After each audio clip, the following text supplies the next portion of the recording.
আসসালামু আলাইকুম গাইস।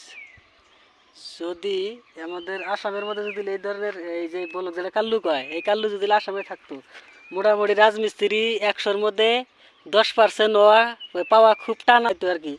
মানে 10% থাকতো না 100-র মধ্যে। আর এখন মানে লেবার মিস্ত্রি এলা এভেলেবেল মিস্ত্রি ঠিকাদার ধরেন যে ভ্যারাইটিক্সের, কিন্তু যদি এটা যদি আসামে থাকতো, মিস্ত্রি 10%ও থাকতো না, ঠিকাদারও থাকতো না। এই জিনিস যদি আসামে থাকতো, আমার কথা বিশ্বাস করেন গাইস, যদি বিশ্বাস করে দেখেন যে মোটামুটি 40-42 কেজি করে যদি হেল্পারে যদি এটা টানতো, তাহলে যোগালি জিন্দিগি করবার গেতো না, একদিন করে কাম ধরে তোবা পড়তো, আর করবো না।